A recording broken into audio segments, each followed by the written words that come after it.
Recentemente, me deparei com um artigo intitulado A Decepção de uma Saúde. O que os líderes mundiais estarão dispostos a desistir?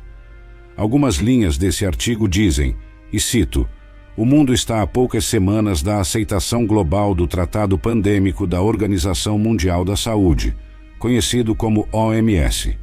Este tratado inclui a agenda de uma saúde e é projetado para equilibrar a saúde de pessoas, animais e plantas, como se todos os três tivessem o mesmo valor. Ao continuar lendo, uma frase se destacou para mim. A conferência de imprensa reconhece que este tratado ou acordo pede vigilância e IDs digitais. Este tratado prepara o cenário para o sistema do anticristo, descrito em Apocalipse capítulo 13. O futuro sistema do anticristo levará a demanda por adoração global à besta.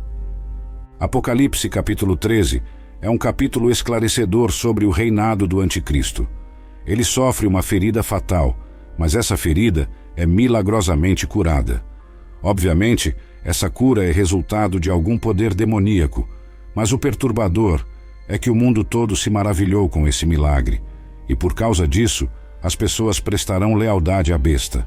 Elas adorarão e venerarão o anticristo, por causa desse suposto milagre. O anticristo então blasfemará e travará guerra contra o povo santo de Deus para conquistá-los. De fato, ele ganha autoridade para governar sobre todas as tribos, povos, línguas e nações, e todas as pessoas que pertencem a este mundo adorarão a besta.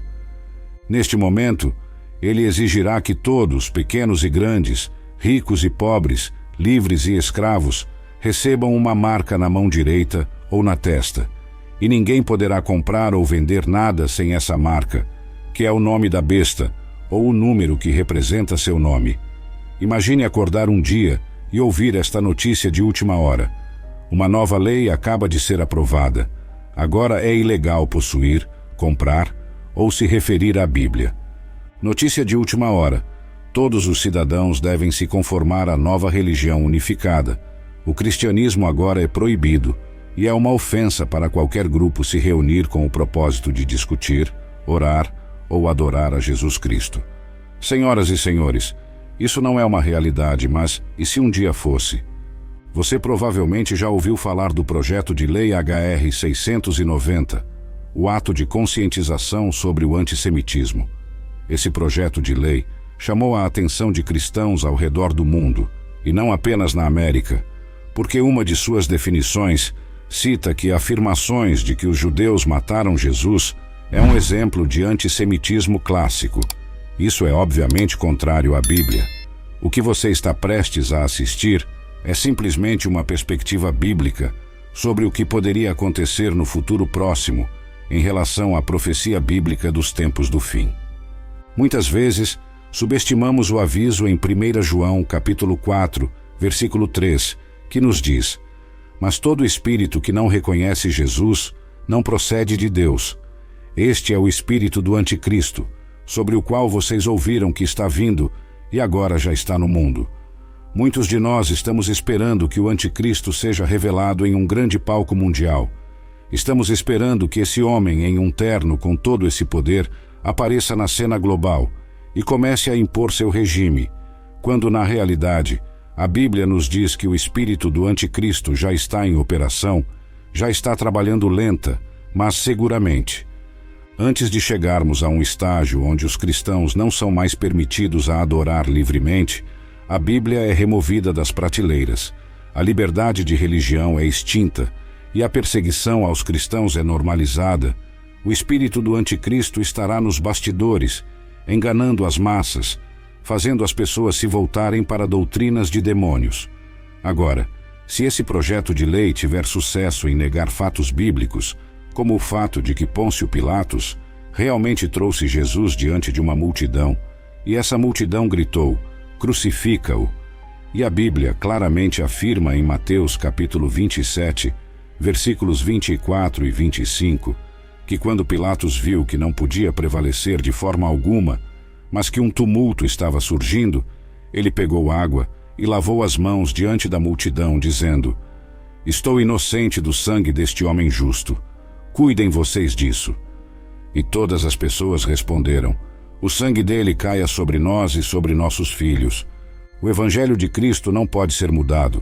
Deixe-me começar chamando sua atenção para uma citação interessante. O Kansas City Star relatou o seguinte: o senador Roger Marshall, na quinta-feira, afirmou que um esforço do Congresso para combater o antissemitismo viola as escrituras cristãs. Líderes religiosos em casa estão muito preocupados com algumas das linguagens desse projeto de lei que se opõem ao que a Escritura diz, disse Marshall. Obviamente, como um cristão nascido de novo, acredito que a Bíblia Sagrada é a palavra de Deus. Acho que não devemos alterar a palavra, então estou supondo que a Câmara dos Deputados negligenciou algo. Fim da citação. Antes de prosseguir, mantenha este versículo em mente. 2 Coríntios capítulo 4, versículo 4. O Deus desta era cegou a mente dos incrédulos, para que não vejam a luz do Evangelho que exibe a glória de Cristo, que é a imagem de Deus. Uma tradução diferente deste versículo diz: Satanás, que é o Deus deste mundo, cegou a mente dos que não creem. Eles são incapazes de ver a luz gloriosa das boas novas. Eles não entendem esta mensagem sobre a glória de Cristo, que é a exata semelhança de Deus. Podemos estar muito próximos de uma era onde a Bíblia é proibida. O dia pode não estar muito longe quando seja considerado um crime pregar o Evangelho. À medida que avançamos cada vez mais nos domínios do tempo e vivemos nestes últimos dias, a questão não é se a perseguição está vindo para os cristãos, mas quando. Você permanecerá firme na fé quando chegar o dia em que será ilegal acreditar, agir ou até mesmo falar sobre a Bíblia, a preciosa palavra de Deus. Satanás, o Deus deste mundo, cega a mente dos incrédulos para que eles não vejam o Evangelho e, em um sentido prático, onde você pode encontrar o Evangelho. Na palavra de Deus. Agora, por um momento, pense: quem gostaria que a Bíblia fosse removida ou inacessível às pessoas? O diabo. Considere por que a Bíblia é contestada com tanta frequência, e aqui estão apenas alguns exemplos. Em 2018, uma publicação relatou que, assim como a China prometeu defender a liberdade religiosa, os 70 milhões de cristãos da China estão achando mais difícil obter uma cópia da Bíblia Sagrada. Lojas online na China retiraram a Bíblia de suas prateleiras nos últimos dias, com buscas pela Bíblia em chinês em grandes sites de comércio eletrônico, incluindo Taobao da Alibaba, JD.com e Amazon China, não resultando em nada. Em 2022, a CBN relatou que a China comunista está reescrevendo a Bíblia e chamando Jesus de pecador. Em 2023, um distrito de Utah proibiu a Bíblia em escolas de ensino fundamental e médio após uma queixa que a chamou de repleta de sexo.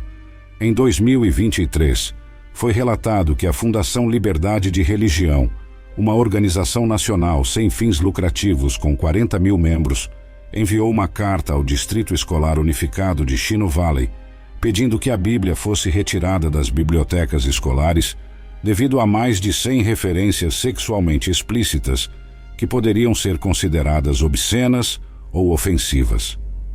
Estes são apenas alguns exemplos. Devemos lembrar que quando Jesus Cristo estava na terra, ele passou por perseguição. Ele sofreu, o mundo o rejeitou.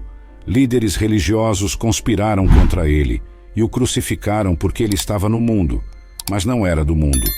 Sabendo de tudo isso, devemos nos surpreender se um dia o mesmo acontecer conosco, os seguidores de Cristo. O próprio Jesus nos avisou, dizendo: então eles os entregarão para serem perseguidos e condenados à morte, e vocês serão odiados por todas as nações por minha causa. Muitos estão preocupados que os eventos mundiais pareçam estar preparando o cenário para um ataque sem precedentes à nação de Israel. O ataque profetizado pelo profeta Ezequiel há aproximadamente 2.600 anos. No entanto, hoje quero explorar um salmo que parece falar profeticamente para nós, e esse salmo é o Salmo 83. Muitas pessoas se perguntam: o que esse salmo revela sobre o próximo evento profético dos tempos do fim? Estamos vendo o Salmo 83 começar a acontecer? Este salmo está ligado ao que aconteceu ou está acontecendo em Israel? Aqui estão os primeiros 4 versículos. Ó Deus, não te cales, não fiques mudo nem te aquietes, ó Deus, pois eis que teus inimigos fazem tumulto, e os que te odeiam levantaram a cabeça. Trama astuta fizeram contra o teu povo, e conspiram contra os teus protegidos. Disseram, vinde, e desarraiguemo-los, para que não sejam nação, nem haja mais memória do nome de Israel. Este salmo faz referência aos inimigos de Deus. Agora, quem pode ser considerado inimigo de Deus? Para responder a essa pergunta, você precisa entender o Salmo 135, versículo 4, que nos diz: porque o Senhor escolheu para si a Jacó e a Israel para seu tesouro peculiar.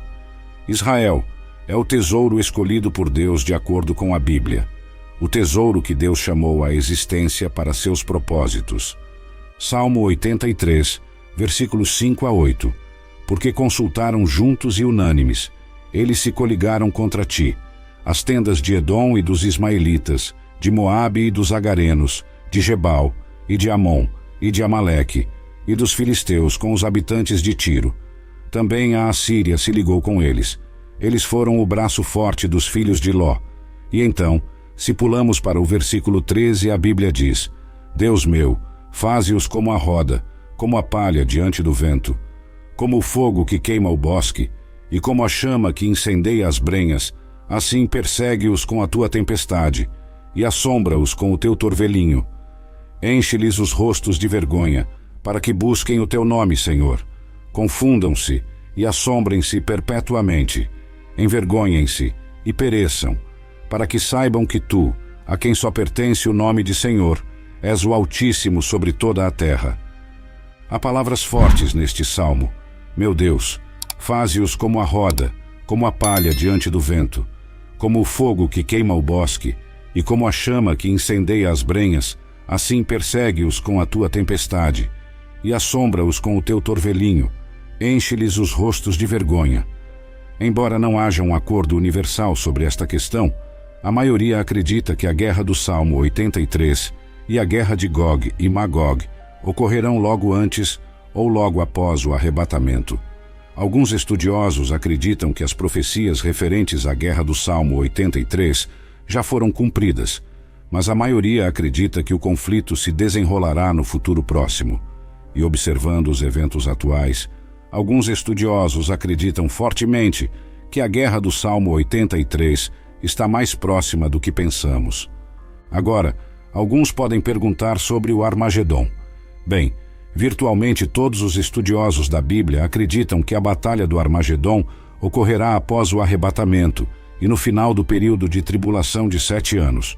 A nação de Israel tem sido repetidamente atacada desde seu renascimento como nação em 1948. A maioria das profecias bíblicas sobre Israel foram escritas quando Israel não era uma nação soberana e independente.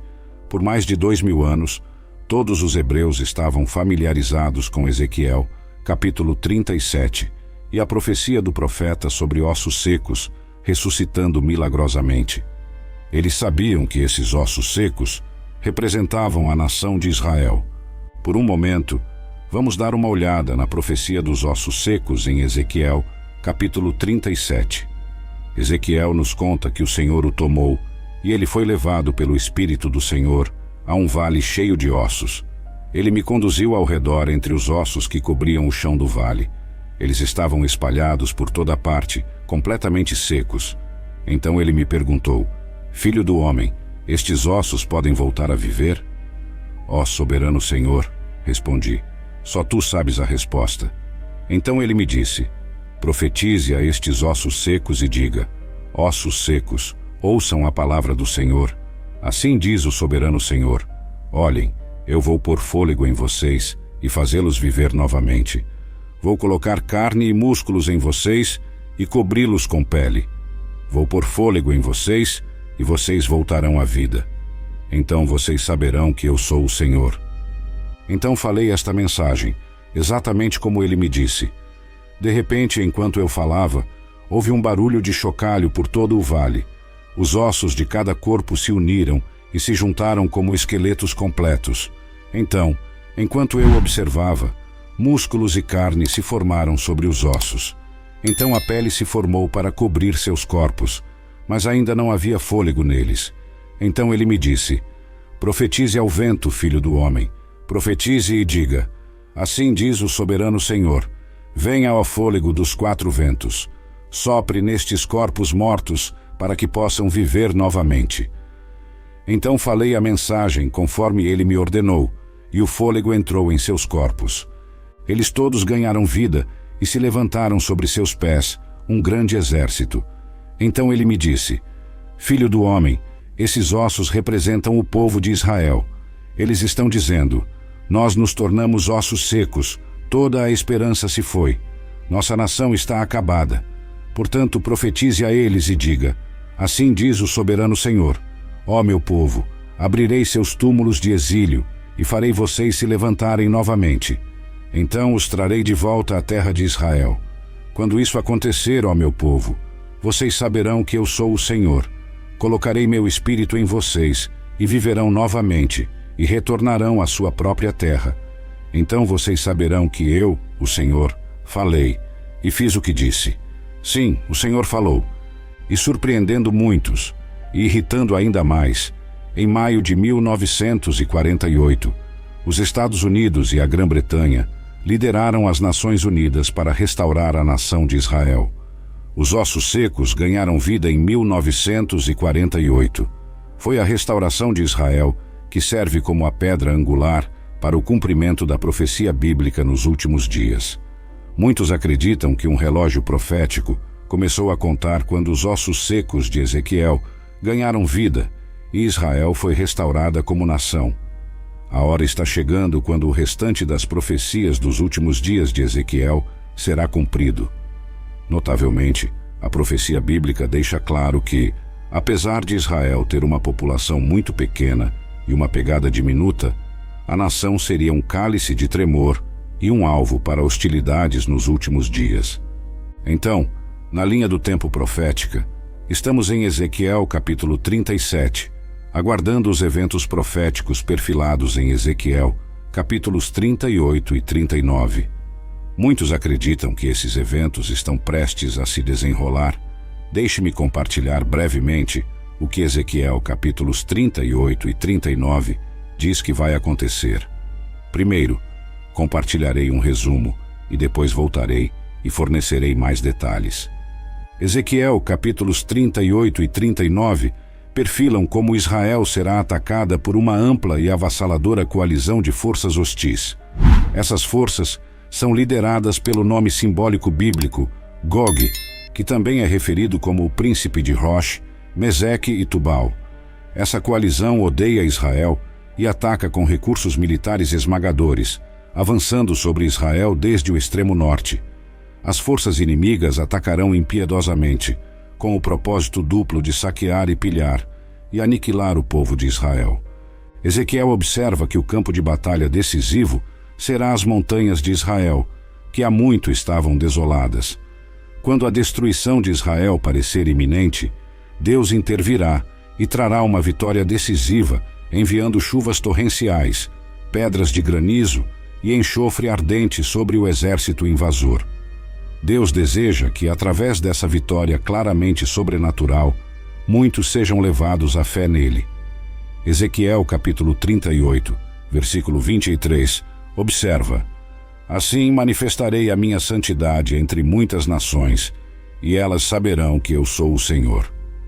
Vamos dar uma olhada nesta importante profecia potencialmente do futuro próximo em mais detalhes. A profecia de Ezequiel capítulo 38 começa: veio a mim a palavra do Senhor, dizendo: filho do homem, vira o rosto contra Gog, da terra de Magog, príncipe e chefe de Meseque e Tubal. Profetiza contra ele e diz: assim diz o soberano Senhor, estou contra você, Gog, príncipe de Rosh, Meseque e Tubal. Até agora vemos que Deus está zangado com os planos e ações de certos grupos liderados por Gog, da terra de Magog, príncipe e chefe de Meseque e Tubal. Ezequiel escreve essas palavras sóbrias de Deus para Gog. Estou contra você. O texto observa que jogadores malignos são liderados por Gog, e como veremos, eles conspiram para destruir Israel. Deus usará sua malícia, e como Faraó de outrora, endurecerá seus corações e os atrairá para Israel, onde os destruirá sobrenaturalmente, como um sinal e testemunho ao mundo de que Ele é o Senhor e que as profecias na Bíblia são verdadeiras. Ezequiel então descreve como será para Israel. Ele chama as forças inimigas de hordas e observa que Israel estará cercado. Ele escreve: todos os seus exércitos se reunirão ao seu redor. Você será chamado às armas. No versículo 9, lemos que as forças inimigas avançarão como uma tempestade e que será como uma nuvem cobrindo a terra. Palavras sóbrias e vívidas. Os versículos 10 a 12 fornecem insights adicionais sobre por que essas nações atacarão. O versículo também fornece insights sobre o quando. Ezequiel observa duas razões principais para o ataque. A primeira é arrogância e orgulho. Observe quantas vezes a frase "eu vou" é usada. É a mesma frase que Ezequiel e Isaías usam para descrever o orgulho de Satanás, que em eras passadas disse: eu vou elevar meu trono acima do trono de Deus. Começando no versículo 10, lemos: assim diz o soberano Senhor, naquele dia surgirão pensamentos em sua mente e você conceberá um plano maligno. Você dirá: vou invadir uma terra de aldeias sem muros, atacarei um povo pacífico e desprevenido, todos vivendo sem muros e sem portões e barras. Vou saquear e pilhar e virar minha mão contra os habitantes de terras desoladas, que agora estão habitadas, e contra o povo reunido das nações, rico em gado e bens, vivendo no centro da terra. O inimigo atacará porque odeia Israel, e com orgulho, acredita que pode prevalecer contra a nação que Deus prometeu restaurar e usar nos últimos dias. Há orgulho, há arrogância e há um desejo profundo de subverter o plano profético de Deus. Então, o que os crentes devem fazer hoje? Tenho 7 pontos que gostaria de compartilhar. Primeiro e mais importante, não devemos viver com medo, mas viver com nossa esperança e fé em Jesus Cristo. Em seguida, devemos ver que a profecia bíblica é verdadeira e usá-la como podemos como uma ferramenta de testemunho. Em relação à guerra de Gog e Magog, os crentes podem olhar para as manchetes sobre coalizões sendo formadas, ameaças sendo feitas e necessidades econômicas crescendo, tudo isso podendo preparar o palco para este conflito épico. Os crentes devem compartilhar os sinais de aviso com os incrédulos para que, quando a profecia se desenrolar como predito, os céticos sejam levados à fé. Ponto número 3. Os crentes devem entender que a guerra de Gog e Magog, em Ezequiel capítulos 38 e 39, é diferente da batalha do Armagedon. Embora ambas descrevam forças de coalizão atacando Israel e Deus, intervindo sobrenaturalmente para trazer uma vitória surpresa. Próximo. Os grupos de pessoas listados em Ezequiel fazem referência a locais geográficos, títulos e têm conotações espirituais. Gog, por exemplo, é um descendente de Noé em Gênesis capítulo 10, um título que significa chefe ou cabeça e uma metáfora para o mal. Vemos isso em Ezequiel capítulo 38 e em Apocalipse capítulo 20. Ponto número 5. A natureza espiritual simbólica de alguns dos termos listados em Ezequiel capítulo 38 é destacada pelo fato de que haverá 2 guerras associadas aos termos Gog e Magog. A primeira é a guerra perfilada em Ezequiel capítulos 38 e 39, e a segunda, perfilada em Apocalipse capítulo 20, ocorrerá no final do reino milenar de Cristo. Ponto número 6. A guerra de Gog e Magog acontecerá pouco antes ou logo após o arrebatamento da igreja, no início do período de tribulação de 7 anos. E ponto número 7. Os crentes devem monitorar os desenvolvimentos mundiais e fazer exatamente o que a Bíblia diz, que é vigiar e orar. Hoje, podemos ver que o cenário está sendo preparado para os conflitos finais descritos no livro de Ezequiel, Mateus e Apocalipse. Jesus disse que os crentes deveriam ser vigilantes, orar e estar ocupados com os negócios do Pai. Agora, há outras vozes emergindo que estão dizendo que, por causa do que estamos vendo hoje, por causa de tudo o que está acontecendo no palco mundial, não estamos mais na 11ª hora, mas estamos bem na porta, e os eventos descritos em 1 Tessalonicenses, capítulo 4, versículos 16 e 17, estão prestes a acontecer, como a Bíblia diz. Pois o Senhor mesmo descerá do céu, com um brado de comando, com a voz do arcanjo e com o toque da trombeta de Deus. Primeiro, os crentes que morreram ressuscitarão de suas sepulturas. Então, juntos com eles, nós, os que ainda estamos vivos e permanecemos na terra, seremos arrebatados nas nuvens para encontrar o Senhor nos ares. Então, estaremos com o Senhor para sempre. Além disso, há um terceiro grupo de pessoas que está dizendo que estamos entrando no período de tribulação, onde há perseguição. Aos cristãos aumentará a novos patamares, o anticristo será revelado e a ira de Deus será derramada sobre a terra. Todos esses cenários potenciais são difíceis de processar para muitos crentes. Estamos realmente prestes a entrar em uma batalha de magnitude apocalíptica? Estamos literalmente a momentos de distância do arrebatamento que Jesus mencionou em Mateus capítulo 24, versículos 40 e 41, onde a Bíblia diz: 2 homens estarão no campo, um será levado e o outro será deixado. 2 mulheres estarão moendo com um moinho de mão, uma será levada e a outra será deixada. Todas essas mensagens, todas essas possibilidades, e ninguém tem uma resposta clara do que está acontecendo, exceto Deus no céu. Então, o que devemos fazer? A vida continua como normal? Paramos de trabalhar e começamos a jejuar e orar todos os dias, esperando o retorno de Deus? O que devemos fazer? Bem, nos últimos dias, recebemos centenas de e-mails com perguntas como: estou olhando para tudo o que está acontecendo no mundo. Como posso superar meu medo sobre os tempos em que vivemos? Outra pergunta dizia: os cristãos devem se preocupar com os tempos do fim? E mais uma pergunta foi: devemos nos preocupar com o que está acontecendo e com quão perto estamos da profecia bíblica dos tempos do fim sendo cumprida? Estas são apenas algumas perguntas que recebemos, mas imagino que há muitos cristãos por aí no mundo que estão preocupados, inquietos, ansiosos talvez, ou até mesmo tensos em relação a este dia presente e época.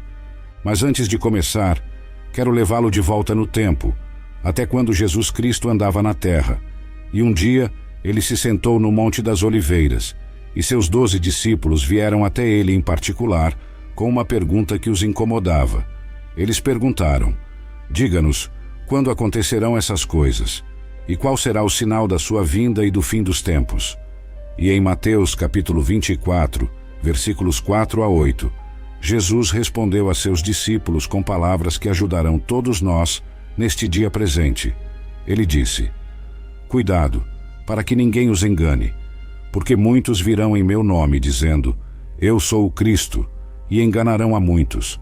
Vocês ouvirão falar de guerras e rumores de guerras, mas não tenham medo. Essas coisas devem acontecer, mas ainda não será o fim. Nação se levantará contra nação, e reino contra reino. Haverá fomes e terremotos em vários lugares. Todas essas coisas são o início das dores de parto. Olhe de perto. O primeiro sinal que Jesus destacou nos versículos 4 e 5 foi cuidado com o engano. Haverá muitos mentirosos, muitos artistas da fraude, muitos serão lobos vestidos de pele de cordeiro.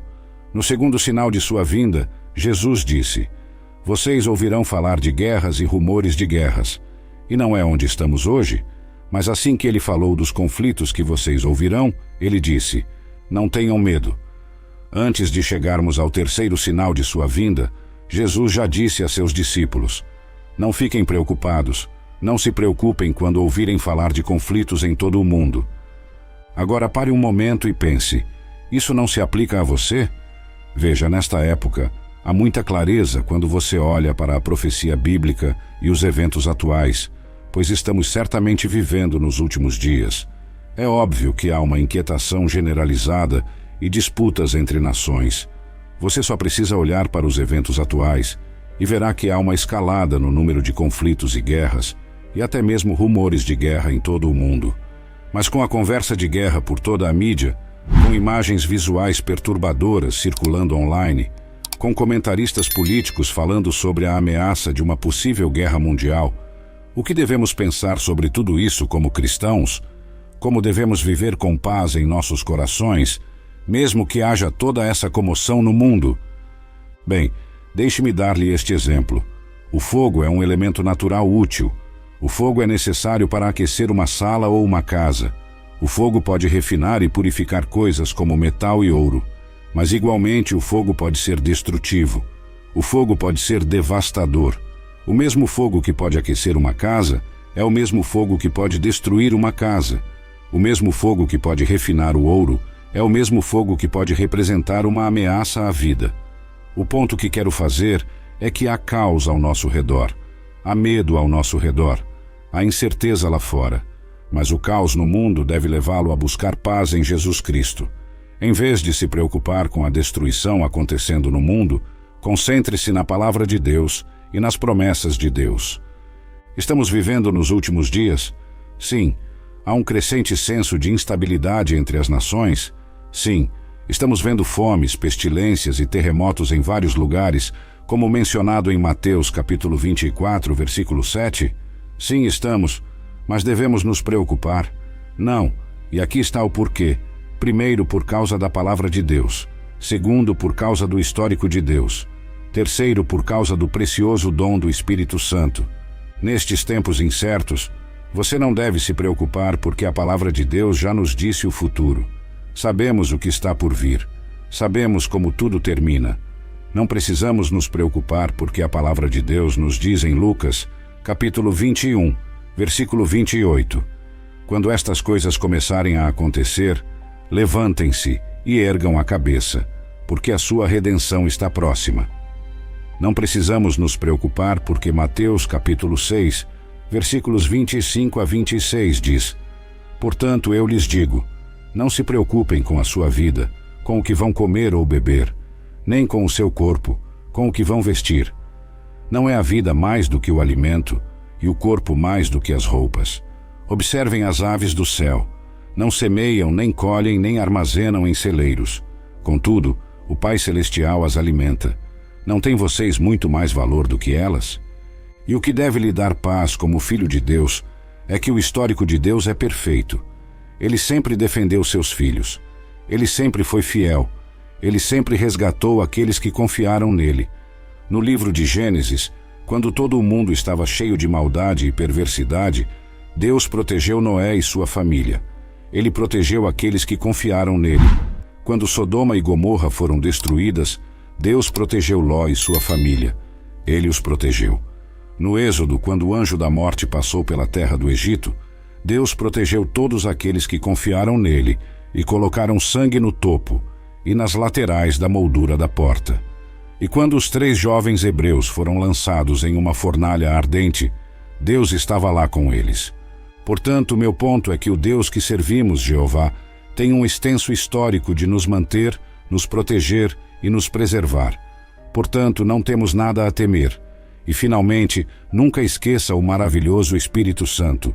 O Espírito Santo nos capacita a ser ousados diante do caos. Ele nos capacita a ser fortes diante de problemas. Agora, a Bíblia em Romanos capítulo 8, versículo 26, diz: Da mesma forma, o Espírito nos ajuda em nossa fraqueza. Não sabemos o que devemos orar, mas o Espírito mesmo intercede por nós com gemidos inexprimíveis. Este versículo reconhece o papel do Espírito Santo como nosso ajudador, especialmente quando enfrentamos momentos de fraqueza ou incerteza. Às vezes, podemos ter dificuldade em articular nossas orações ou mesmo discernir pelo que devemos orar. O Espírito Santo vem ao nosso lado nesses momentos, intercedendo por nós com gemidos profundos que ultrapassam a linguagem humana. Isto está causando grande alvoroço. Estamos nos encaminhando para uma era em que a Bíblia é proibida? Poderá em breve ser um crime pregar o Evangelho? Estamos nos aproximando de um tempo em que o cristianismo é proibido e todos os crentes são informados de que é ilegal acreditar, agir ou até mesmo falar sobre a Bíblia, a preciosa palavra de Deus, gostaria de oferecer uma perspectiva bíblica sobre uma questão particularmente urgente. O Congresso dos EUA acabou de aprovar o projeto de lei HR 609. Este projeto de lei foi introduzido para combater o antissemitismo nos EUA, mas incluíram uma cláusula que agora torna ilegal afirmar que os fariseus mataram Jesus. Isso obviamente negaria a Bíblia. O Washington Post relatou o seguinte: a representante Marjorie Taylor Greene, republicana na Geórgia, disse que se opunha ao projeto de lei porque estava preocupada que ele pudesse ser usado para perseguir cristãos que afirmam que os judeus mataram Jesus, uma crença considerada por muitos judeus como um trope antissemitista.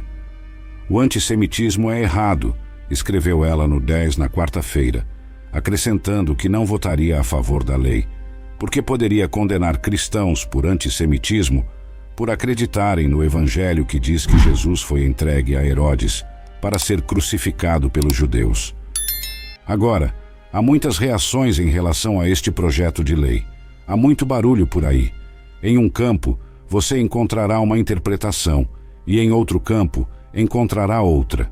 Alguns irão exagerar, outros irão criticar, e alguns irão abraçar. Indubitavelmente haverá divisão sempre que algo assim for proposto. Mas como cristãos, o que devemos pensar?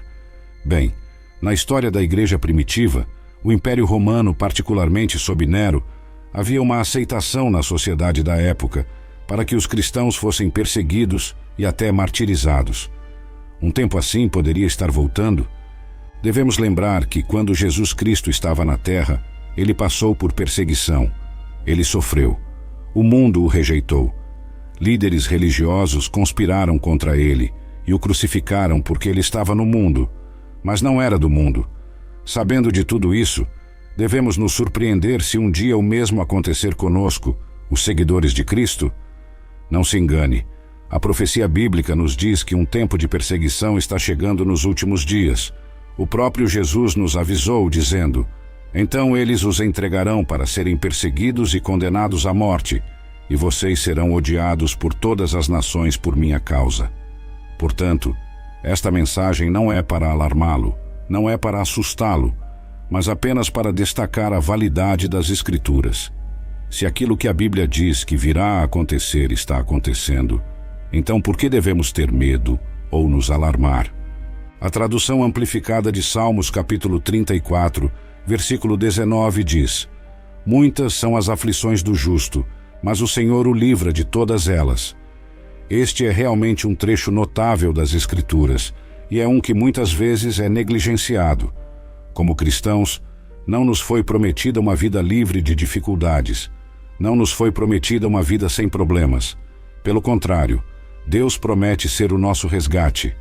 Agora, as dificuldades na vida podem vir de muitas formas, e enquanto você estiver vivendo neste mundo, problemas e dificuldades são simplesmente parte da vida.